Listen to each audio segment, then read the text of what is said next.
Join us today.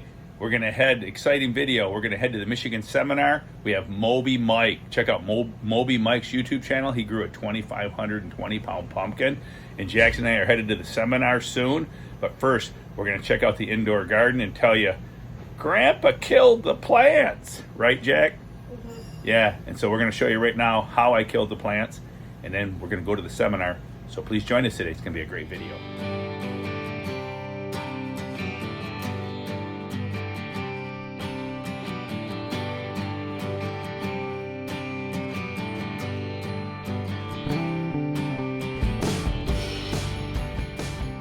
All right, let me first show you. This is our pumpkin plant, the most pitiful, ugly plant I've ever grown.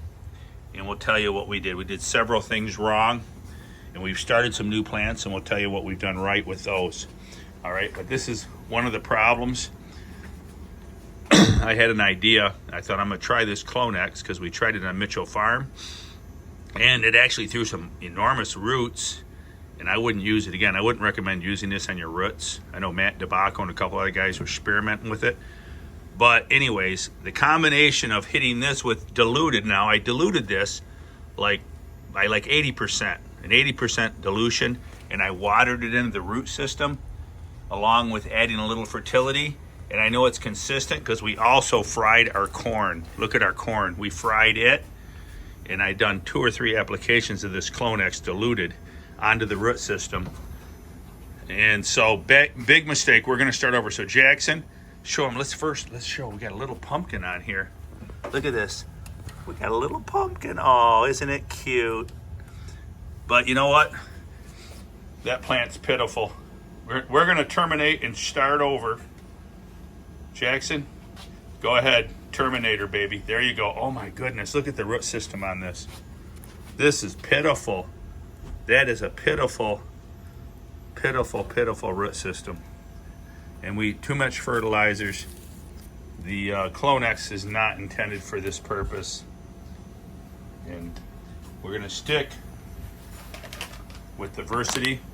Let me show you the plants that I just did. Diversity and Great White Mycorrhiza. Smallest pumpkin ever grown. Smallest pumpkin ever grown. Hey, we're new. Hey, let's call Guinness. Let's call Guinness Records and say, hey, smallest pumpkin ever grown. Let's see it again, Jackson. Let's document it. We can weigh that. All right, there we go, Guinness. Jack and Bubba's smallest pumpkin ever grown. We got a new, I know it's at least got to be a Michigan state record, smallest ever grown in Michigan. All right, well, there you go. But what we're gonna do, Jackson, pull off the shirt. We're gonna add new soil. We're going to dump out this big box store soil, and we're going to replace it with the Michigan made soil. And then we're going to stick these plants. Okay, now these plants here, these were treated with the seeds were treated with the Clonex. These 2 plants are without, and you can see because they were planted at the same time. The Clonex actually hindered the plants. Made it grow slower. Same thing over here. I did another experiment. These 2 were treated with Clonex. These 2 were not, and the ones that were not are doing bigger and better. So yes, do not use Clonex even at a diluted rate.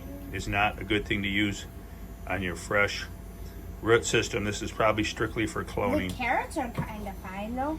The carrots got it, and we're going to go ahead and grow them, but we probably have hindered them. I'm hoping maybe we'll get a club foot out of it. I did notice on some of them that you got kind of like a club foot effect. But anyways, okay, so we'll do that. We're going to transplant them. We'll give you a little clip after we transplant it. And then we're headed to the seminar. Join us. All right, we're going to add the dry mix, but now you're going to want to add some water. We've half filled it, packed it down. Add some water. Just go ahead and dump that in there. You don't have to do it slowly. Go ahead. Now. Add another cup? More than a cup. Add here. You got to get the water down in that mix. Otherwise, you'll never get the water down there later. And then we'll fill it again. If you don't do it this way,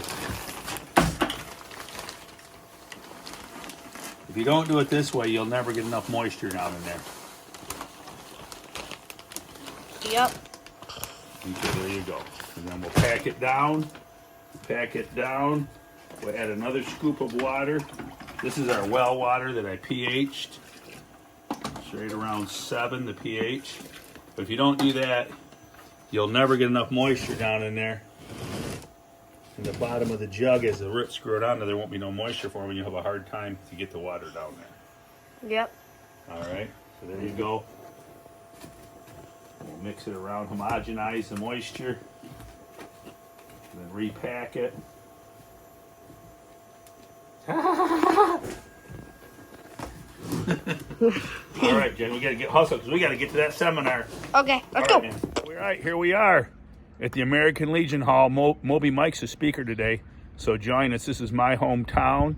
I moved here in 1968, started 2nd grade here. Welcome to my hometown, and today the Michigan Giant Pumpkin Seminar. All right, join. This is all the stuff you can win. Now, Jackson wants the Michigan Giant Pumpkins blanket made by Dawn Harnica. Jack has coveted that for years. He wants to win that. Look at all this great Wow Wallace products. They're raffling off today. We love raffles, right? I gave Jackson a $20 bill. Jackson's got a 20. And I won this last year. And he won that last year. Thank you, Ron Wallace. Great people, great site. Check out Wallace. Check out their website. Wow, Wallace Organic Wonder. All right. And wish us luck. We're going to try to win. I even have the shirt. Ronnie sent me a shirt. Thank you, Ron. I have mine on. Got this nice cake they made for Mike. Welcome, Mike Schmidt. I have a cake, too. Check out this cake. That's a honey. You should get an award for that. I know, I was just actually getting for that. And it's got the blue ribbon. All right, thanks, Joe. So, my name is Mike Schmidt. I was GPC Rookie of the Year in 2016, 2-time Wisconsin state champion. I've never held a state record in Wisconsin. I'm still working on that. I've grown 2 pumpkins over 2,200 pounds on a scale. All right, so that's kind of your soil, unless you bring like dump truck loads of something in, which is not feasible for everyone. So really a lot of the ways to work with that is organic matter. And a pH level, you know, anywhere, I don't know, 6.4 to 7.2 is fine. I did some of that on my 25-20, but if you want to use like a pelletized like chicken manure, turkey manure, something kind of light, and just kind of, you don't even have to put it with the vine bearing, but just kind of in the rows as they're coming along, just kind of helps the plant throughout the year, releasing it right where the roots are. Okay, here's a good picture of the vine bearing. This is Barlow's hydroponic pumpkin here. So on that was the one where he had just, well, he does it on soil too, where he just covers that to get the root nodes. And if you see, this is just a good example. Here's that top root there, and like this one even has 2 bottom roots. But good image of the roots there that he's got going there for me. Pumpkins are 90% water. The other 10% is carbohydrates and minerals. And the carbohydrates are made during photosynthesis, which have to have water to perform the reaction. Minerals cannot be transplanted to the plant unless there's water. So I don't know if you want to say, but technically then pumpkins are almost 100% water. They're 90% water, but they need the other 10% that's there, has to have water to make it happen. So that's how important water is. All right, so then that picture there, you had sandy loam. And for growing pumpkins, I think anything kind of in this area is pretty good. There are some challenges with clay, at least in my mind. So clay is really good. Clay has a high CEC, just naturally, right? It holds onto a lot of nutrients. But you know what happens with soils that hold onto a lot of nutrients? They don't like to let them go. They want to keep them. So that's the problem you have then when you go down here, is they don't hold as many nutrients, but guess what? They let them go to your plant. And it also kind of works very similarly with water. There's a water availability of every soil, and when you're down here, that the soil also lets the water go. So it's a catch-22. So since this soil drains really well and doesn't hold a lot of nutrients, you need to continually add a lot of nutrients and water. And up here, it holds the nutrients and the water, but it doesn't like to let them go. So it's a catch-22. There's kind of a balance there, but I'd say that for growing competitively, you want to be down here where it drains a lot. It's just going to take more watering, and then like I seem to have better success when I was doing the synthetic feeding or whatever, just because stuff wasn't washing out of my soil. It's just always continually adding. So.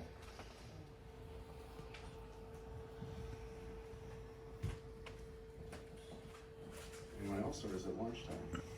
No, you need about 5 more minutes of class. 5 more minutes. So, on your, because of your overhead watering, do you concentrate the water on the newer growth towards the end, or do you try to get the whole plant all the time? So yeah, that's something that you're probably asking from like Steve Deletus. He had some moisture meters saying that, you know, the older growth of the plant, you know, doesn't need as much water. And I do totally agree with that. And that's one of those things where I'm out there adjusting the sprinklers type of thing, but yeah, I would say I am putting more on the newer growth. And then with my vine pattern, it might help a little bit on staggering some of that new and old growth together a little bit versus a traditional Christmas tree pattern. But yeah, definitely your older growth won't be sucking up as much water as your new growth. So you do put more on the newer growth? Yep. I got a question for you. Steve Deletus, I was out in California in October at Half Moon Bay, and he mentioned you. And he said that you mentioned that letting the pumpkin grow north to south or south to north, and he thought you were like trying to BS him, that, you know, that was crazy. And then you said to him, this is what he, you know, said. He said, you said to him, well, which way was your biggest pumpkin grown? And he stopped and said, oh, well, just like what you said. So what is it? Is it north to south or south to north? Yeah, grow your pumpkin to the north. Your plant to the north. Grow your plant to the north instead of the south? Right. I don't know if there's any scientific fact on it, but I was asking a bunch of growers, specifically Wisconsin growers, and a large percentage of them, their pumpkin or their plant was growing to the north. I don't know if I believe it. Like, all mine were that way. And actually all my big ones were in the same, my 2106, 2261, and 2520 are all in the same specific spot. But I mentioned that to Steve, just out of fun, to see what his reaction was, and if his biggest ones were growing to the north. And he was just shaking his head the whole weekend. He was with us in Wisconsin. He's like, man, you got me all messed up. He's like, every one of my big ones, you know, if it was big for that time, like, they were all growing to the north. I'm like, well, do you grow most of your pumpkins to the north? He goes, I grow them every which way. And so I'm like, so I don't know. I don't know if there's something to that. I was trying to BS him a little bit. I was like, yeah, you know, because of true magnetic north, you know, you gotta grow them to the north. So he's still talking about that at Half Moon Bay. That's funny. All right, man. All right, now it's time for the awards. I don't want to cut it short with Mike. Just to get some highlights of his speaker. Great speaker. We really enjoyed him and Christy coming to Michigan, and we want to thank them. I'll thank them very much. So now join us for the awards. And we're going to just show a couple of the awards. I don't want to have a 3-hour video. So I hope you enjoy that. We've got a couple special things here. Frank, and we got a world record. Check out our new world record and Frank's new Michigan State record. Here we go. Not only is it the biggest butternut squash in Michigan, it's the biggest butternut squash in the world, and the biggest butternut squash ever in the world, at 104.5 pounds. And it was grown by Derek Ruthrove here from Michigan. And since it's a world record, we're gonna give you a bigger plaque. And some money. And Derek had to do, not just grow the pumpkin, but there was a lot of work in just getting it to be a world record. It's in the Guinness, it's a Guinness World Record now. So he had to do a lot of prep before the weigh-off to make sure he had all the documentation in place. The scales were all certified, and I would say up to 2,350 pounds. And It's quite an accomplishment. It's going to be hard to beat. And it was grown by Frank Morris from Michigan. All right, Frank. Congratulations. Congratulations, Frank. Anything you want to say? No, just back at it again this year, trying to start a new greenhouse, waiting for a landscape company to open up and get that built and get the season going. Hopefully the weather's good again, and try an 1885, I think, is what I'm going to do, and go against all these 2365s and see what happens. You gonna have one plant or two? What are you thinking? Two, probably do one with CO2, one with just regular, cover it when it rains with plastic, use mesh netting in that greenhouse, just pollinate with that one, probably a 2554, was it Andurras or whatever his name is, but out of New York. But that or the Wolf 2493, whatever ones are growing good, probably go with the more aggressive one, hopefully. Double plant. Yeah, double plant, definitely. Just don't know if I'm which ones they're gonna be, because I'll have some 2350s for backups too, in case things go south or never know what's gonna happen. But yeah, hopefully it'll be another good season. We'll try. Got a lot of sponsors coming in, so gonna have to do 2 different greenhouses, 2 different nutrients, and see which one turns out better. Hopefully all goes well. Good. Yeah. Hey, Frank, model your jacket. He got that through the GPC our convention last week. That's the new GPC jacket. Cecil got one, and Tom Trombley earned one. They went to a new form of jacket, but that is the new jacket that can be earned by anybody. It's all new, starting over, fresh jacket. So. Yeah, and I think they're giving them out now, anything over 2,200 on a single pumpkin. Yep. Instead of getting the 2 pumpkin patch. So yeah, that is the new style jacket. And hey, I think you should mention that the new state record was grown by Moby Mike's baby. Oh, yeah. Yeah, it was a 2520, the Schmidt. That was had 4 of those seeds. I chose the smallest one, so I don't know if any of that has any, everyone always says none of it really matters, and it didn't this time. It was definitely the more aggressive plant early on, you could tell. I definitely didn't start it good. It was yellow when I put it in the ground, but it took off real quick compared to the 2517 Mendy that was next to it. It was just twice the size, twice as aggressive, and just never stopped. Had no real issues with heat. I just had a little fertilizer issues early on, and thrips came in and tried taking out the plant. Just had to battle a little bit, and then powdery mildew at the end of the year is always bad by me because I'm on a swamp. So just battling that stuff. Nothing too crazy. It seemed like the leaves, they never drooped once all season. It was about 105 degrees in there because it's in a hoop house with mesh netting. It seemed to increase by 5 or 10 degrees every day, but didn't really struggle in the heat too bad. Did very well, so seemed like a great seed for me, at least in the heat. So it was mesh netting as in insect net? Yeah, insect barrier, which it was from AG Fabric, but I think they got a new company name now. But it was only about $130 for the mesh netting for 1,000 square foot. Wasn't anything too crazy. And it's held up now for 3 years, and just bought another one. You have to kind of seam them together if you want to get them wide enough, but other than that, there's nothing too difficult about putting it up. And it hailed a bunch and saved it from that, and just all sorts of stuff. Deer, animals, critters.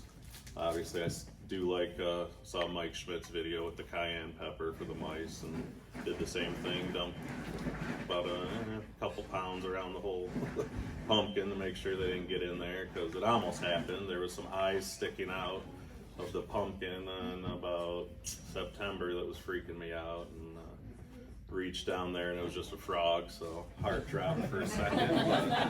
But, yeah. So then I dumped the cayenne pepper after that. Got rid of all the mouse traps. Do frogs like pepper?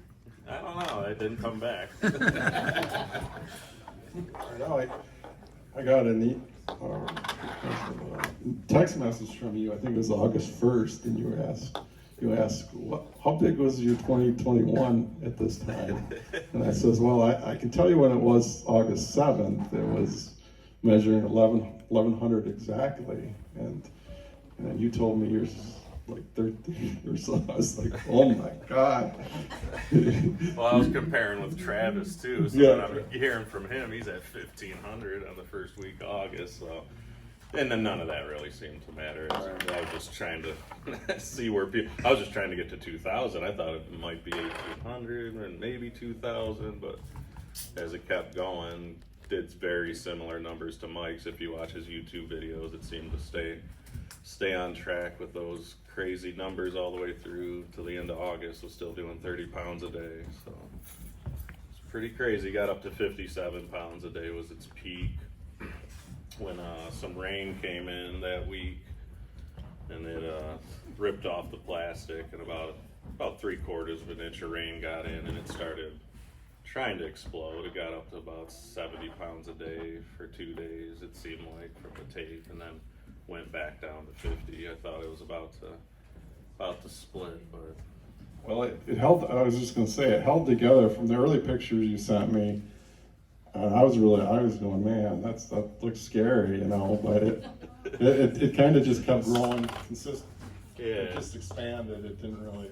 Yeah, the sag line was freaking me out a little bit early on, but not too much. And then at the end of the season, after jumping on it, and I think Jackson was jumping on it too, it held up pretty good, so it wasn't too big of a issue. And he had nitrogen, and I was there the third week of August, and his leaves were nitrogen bloated, and I thought to myself, and I told him, Oh yeah. these leaves aren't going to make it to the end of the season. I don't think they would keep producing like they did. But man, I guess people, I talked to Clint Dyson out in California, and he said these guys are growing these 2,300 pound pumpkins with what we thought would be excessive nitrogen. Nitrogen bloated leaves that keep producing. And I always thought your leaves, it would fry your leaves and you would have a short life on the leaf because of the nitrogen. But It did. I mean, they were dying quick. you hit 2,350 pounds, it didn't die nothing. It grew to the end. But It had I was to. trying to back off that nitrogen. So I'm kind of stymied. There's always somebody coming up with, Mike Schmidt has stymied everybody. Geddes doesn't use mycorrhiza. Come on, man. There's always somebody proving the theories are all wet. That's exactly what I did with the Geddes. I called him up. What did he do? And did exactly that the first 30 days. I didn't do much mycorrhiza. Just made sure to bury everything was loose. Used the Nutriculture that he uses, 1/10 dose per square foot of plant. And then day 30 hit, and I got out of hand and threw everything on earth at it. Well, congratulations. You done great. Very good. Thank you. Special shout out to Lonnie Bourne. Thanks for driving over from Ontario, Canada. Bringing back a lot of memories from my buddies at Port Elgin. All right, man, thanks for coming. It's nice to meet you and your friends. All right, Jackson, what'd we win at the seminar? Bunch of stuff. Look at this, Ronnie Wallace's seaweed powder.